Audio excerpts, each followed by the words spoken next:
Hey guys, Redneck Mini 14 here, and today I'm going to start a new series of videos on prepping. And first, before I start this series of videos, I would just want to say that I am not a doomsday prepper, okay? I don't prepare for the end of the world or the zombie apocalypse or whatever. I don't, stock up thousands and thousands of cans of food or thousands and thousands of rounds of ammunition. Um, Basically, I'm the kind of prepper that prepares for more realistic scenarios. And I'm not saying that the end of the world type scenarios don't necessarily exist, but I don't think that they're quite as likely as something that's more realistic, like say a riot, like say the Ferguson riots or the Baltimore riots. I prepare for more realistic things, and even if the zombie apocalypse does happen or the end of the world is near, the chances of most of us surviving are pretty slim anyways. So not I don't really bother with that kind of stuff.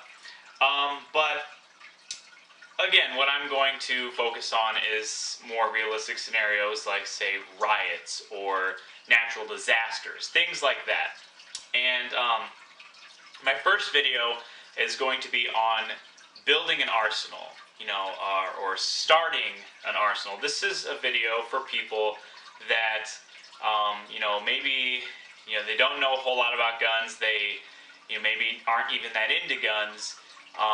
They might be kind of on a budget, but not not an extreme budget where your only thing that you can afford are high points, but a fairly a fairly realistic budget, or not realistic, but a fairly a budget that you can buy pretty good firearms for less than $1,000, or the individual firearm for less than $1,000. And I have 5 categories of guns here that I think should be in every arsenal, and I think should be kind of the baseline of every arsenal. Maybe there are definitely more categories of guns that I think should be in your arsenal, but this is kind of just the initial baseline. And these firearms are mostly geared towards home defense, self-defense, riots, things like that, and training, like getting used to your firearms.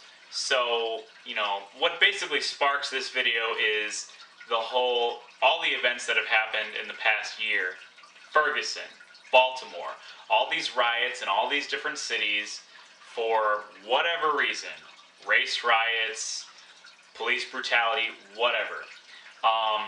They're still riots nonetheless, and in a riot, you definitely want to be able to defend yourself, defend your family, defend your property from anyone that wants to loot or burn or assault. You want to be able to defend yourself adequately in that situation. So, again, I got 5 categories of guns here that I think should be in every arsenal, and that should be the baseline of every arsenal. So let's get started. Alright, now the first category of firearms that I'm going to talk about is the .22 rifle. And honestly, I think the .22 rifle is the first firearm that anybody should own. It's very inexpensive to shoot, very inexpensive for the firearm itself, typically, depending on what you get. And it doesn't have a whole lot of recoil, doesn't have a whole lot of sound. It doesn't, it doesn't hurt your hearing if you don't have hearing protection, which you should have hearing protection. But it's not all that loud, and a lot of people even go out and shoot without hearing protection, and they're just fine. But anyway, first firearm that I think anybody should get is the .22 rifle. I have 3 here that I think make excellent choices. They're all semi-automatic. You can go with any type of action: lever action, bolt action, pump action. or semi-automatic, and I think all of them will do you good. The semi-automatics, at least these ones, they're very, very inexpensive, very high quality. Well, not very high quality, but they're fairly good quality, very reliable, very accurate, etc. The first one I'm going to talk about is the Marlin 795. I picked this one up at Rural King for $180, I believe, brand new. It served me well. You know, I plan to use this for small game hunting. Now, the idea of this, the purposes that I'm talking about in this video are, for the 22 rifle, are mostly for just training yourself to get used to a rifle, you know, working your way up to a larger caliber rifle. It's, you know, basically a training tool, practicing, things like that. So Marlin 795 makes a great option. Very lightweight, very compact. The magazines are fairly inexpensive. You can get aftermarket 25 round magazines for, you know, fairly low cost. And like I said, this is a very high quality rifle. It very reliable. You can find them on the used market for probably $150, maybe even less than that. I haven't, you know, looked for them on the used market, but you can find them very inexpensively on the used market. So I definitely recommend the Marlin 795. And since we're talking about the Marlin company, let's go with the next option for a 22 rifle, which is the Marlin Model 60. And just like the 795, it's very reliable, very accurate, and very inexpensive. There are 11 million of these out there, so you can find, there are hundreds and hundreds of them floating around on the used market, probably even thousands and thousands, floating around on the used market for, you know, $100, $120. You can pick them up new for, I got this one for $160 something. So, you know, they're very inexpensive. You can find them, you know, if you see one for, you know, over $200, chances are probably a special edition or something, or, you know, maybe it's just a very, very old one in very, very good condition. But typically you're going to find them for less than $200, probably even less than $150 on the used market. And, you know, they function just fine, just like any other 22 rifle. And you know, they're tube fed, which is what it makes this rifle different than the 795, is that you load it from the tube, not the magazine. I typically go for one that's magazine fed just because it's faster reloads, but this also makes a great option. So Marlin Model 60 is my second recommendation for a 22 rifle. And last, but certainly not least, in the 22 rifle category is the 22, or the Ruger 1022. This thing is just a legend. Not that the other two weren't legends, but, you know, this thing, you can pretty much build an entire 1022 out of aftermarket parts. Now, for somebody that's on a budget, maybe the 1022 isn't for them, because, you know, they start getting into aftermarket parts, you know, changing the trigger, changing the charging handle, the barrel, the stock, you know, the mag catch, you know, getting all your all your 25 round magazines for it. You know, you could, you know, potentially get this up to $1,000 invested in your rifle, and for somebody that's on a budget, that's probably not worth it. But, you know, again, somebody that's on a budget might not even consider, you know, putting all that stuff on this rifle. They could be like me and just, you know, get a rifle, use it to train with, use it to plink around with, or whatever. You know, even use it to hunt. I don't plan to use this for hunting, but it could be used for hunting. Anyway, Ruger 1022. I think I got this one for $230. So it's a little bit more expensive than either the Marlins, but it's not that much more expensive to where it's like, you know, a huge difference. Again, very high quality rifle, very reliable, very accurate. I tend to favor the Marlins because I think they're a little bit more accurate than this, but this is definitely an accurate rifle, and it will definitely serve you well. So 1022, another highly recommended 22 rifle by Redneck Mini 14. Since we're talking about 22s, let's go to the next category of firearm, and that is the 22 pistol. Just like the 22 rifle, I see the 22 pistol as being something that you train with, something that you get used to work your way up to a higher caliber handgun. And this is the only 22 pistol I have in my possession as of right now. It is a Ruger Mark II, just a standard barrel. There are tons of different configurations. Oh, excuse me. There are tons of different configurations for the Ruger standard series of pistols. You know, you can find them on the used market for $250 maybe. Brand new, Mark III brand new, you're looking at $400 or $500 maybe, depending on what model you get. But again, they're very high quality pistols, they're very reliable, they're very accurate. And again, just like the 1022, there are a lot of different configurations. Magazines, not necessarily cheap. They're 10-round magazines. That's basically what you're going to get with them.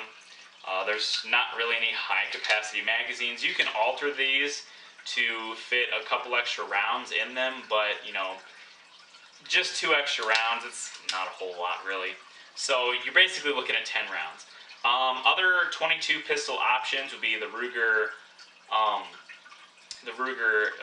SR22, which is another very good option in my opinion. The Browning Buckmark, that's another great option. Let's see what else. There are a couple Smith & Wessons, I think like the Smith & Wesson 41 or something. I'll probably annotate it if that's not the correct model number, but there are just, you know, there's several different options out there for 22 pistols. Most of them are fairly inexpensive. I don't know the prices on most of them. I'm more of a Ruger fan, so I know the prices on Rugers. But you can find these on the used market for like $250, and you know, you'll have yourself a very high quality handgun. So 22 pistol, that's the second category. Alright, the third category of firearm in this video is a defensive shotgun. This particular one is a Mossberg 500. You won't be able to find them with this stock on it. If you want this stock, you'll have to go to Haviland Sales and Service and order yourself one. But, you know, the Mossberg 500 is a fairly inexpensive shotgun. I got this one for $260, somewhere around there, $260. And, you know, again, very high quality shotgun. If $260 is too much for you, you can go with the Mossberg Maverick 88. I used to have one, and I got that one brand new for like $200. On the used market, you can probably get them for $150. And same for these. You can probably find these on the used market for less than $200. You know, this one, when I got it, had a field barrel. It had the 28-inch barrel. You know, for defensive situations, you want to have yourself an 18.5-inch barrel or 20-inch barrel. Maybe, you know, get yourself a Mossberg 500 Tactical or 590 with the full-length tube to get yourself 7 or 8 rounds and a 20-inch barrel. You know, very good shotguns in my opinion. Highly recommend the Mossberg shotgun. I also recommend the Remington 870, the Winchester 1200, 1300, or SXP. The Ithaca 37, it's a good choice, but it's a pretty expensive shotgun. So if you have the money, you can get yourself an Ithaca. It's a very good shotgun as well. You know, pretty much on par with all the other shotguns I mentioned in terms of quality, but it is quite a bit more expensive. But for most of these, you can find them on the used market for $200, $300, depending on the model that you're looking for. But you can probably get any of them other than the Ithaca for $300 or less on the used market. And I recommend a pump action just because they're typically more reliable than a semi-automatic. and you get more rounds in a pump action than you do with a break action, double barrel, um, those kind of shotguns. Not that those aren't good shotguns, but this is 5 rounds. You can get up to 8 or 9 rounds in a pump action, whereas you get 2 rounds in a side-by-side or an over-under or whatever. And again, more reliable than a semi-automatic because it is a manually operated system, so the chances of you having a malfunction are minimized because you're working the action yourself. Now, as far as gauge goes, I definitely recommend 12 gauge because there are more 12 gauge shells out there than any other gauge.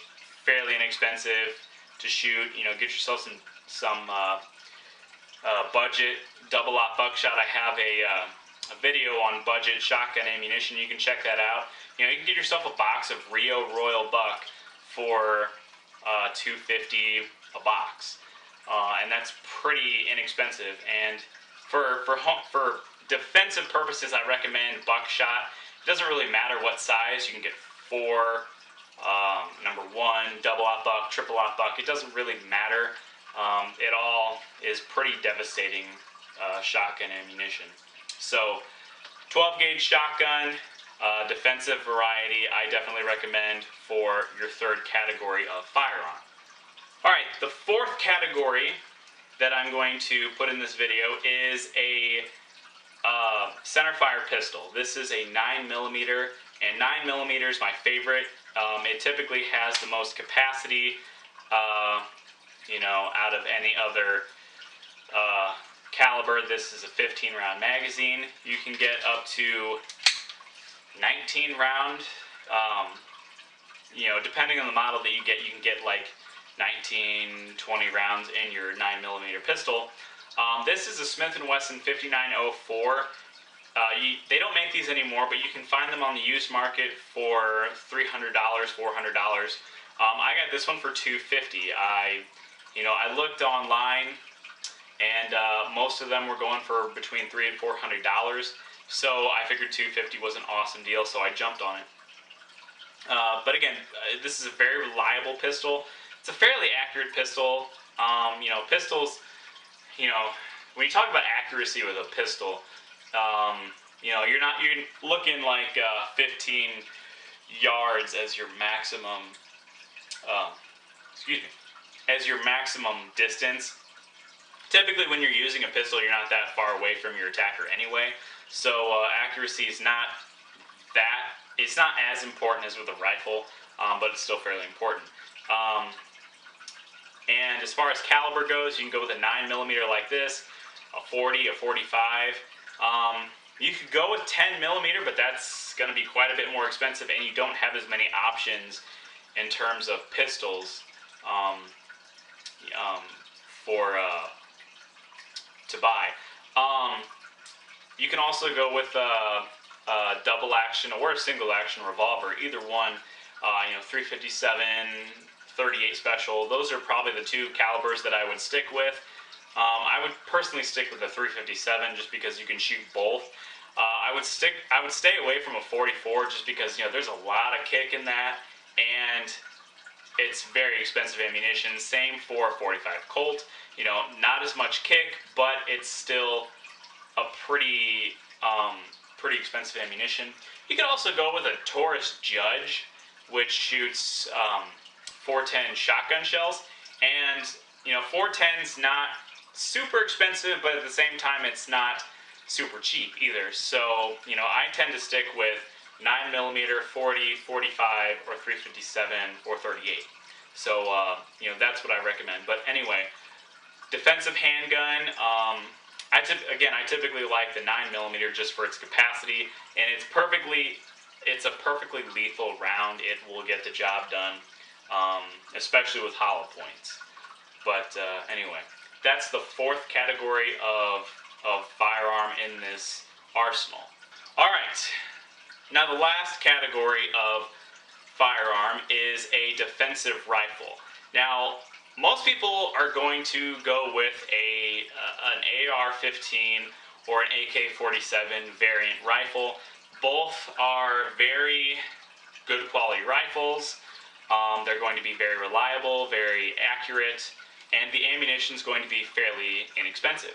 Now, I have a Mini 14. I'm a very big fan of the Mini 14, as my name suggests, but I like the Mini 14. The problem with the Mini 14 is the rifle itself is not that inexpensive. You can find an AR or an AK for $600, $700, somewhere in there, brand new. Mini 14, you're looking at $800 brand new. This one I think I got for less than $700, but I got it a couple years ago. But anyway, it's still it's not extremely expensive like a high-end AR. But it is still not the cheapest option. And definitely with the magazines are very expensive when you're talking about factory magazines. But when you're talking about the Tapco aftermarket magazines, those are still very reliable, and you can get those for like $15 and they're 30 rounds like this. So they're a third of the cost of this. But when you go with an AR or an AK, the magazines are a lot more common and available, and they're typically a lot cheaper than a Mini 14 magazine. Again, the ammunition is very, very common and very inexpensive. The AR and the Mini 14 shoot the same ammunition, the 5.56 223. The Mini 30 and the AK-47 shoot the same round as well. That's the 7.62 by 39. So I recommend either one of those calibers. You can even go with the AK-74 variant, which shoots the 5.45 by 39. That's also a fairly inexpensive round, but I'd stick with the AK-47 and the AR-15 or the Mini 14. And the advantage to the Mini 14 is if you live in a state that doesn't allow you to have an AR or an AK, you can still own a Mini 14, and it's just as good in terms of reliability. It's just going to cost a little bit more. But anyway, this is my defensive rifle.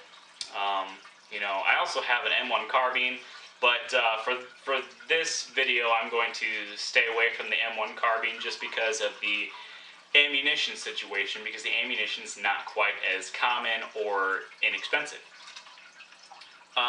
You can also build an AR-15, which is that could save you a lot of money. You can probably build yourself an AR for $500.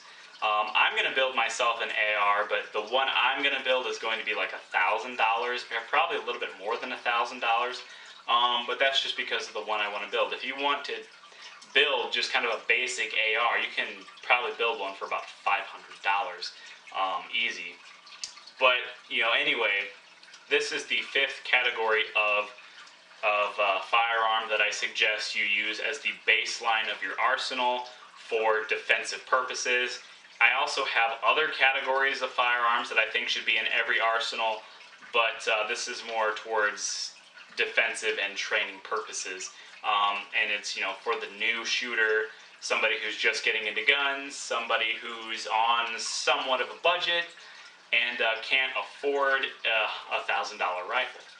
So anyway, that's my video on building an arsenal, my 5 categories of firearms that I think should be the baseline of your arsenal, and my first prepping video. So anyway, that's all I have for today. Subscribe to my channel, like me on Facebook. I'm Redneck Mini 14, and until next time, be safe.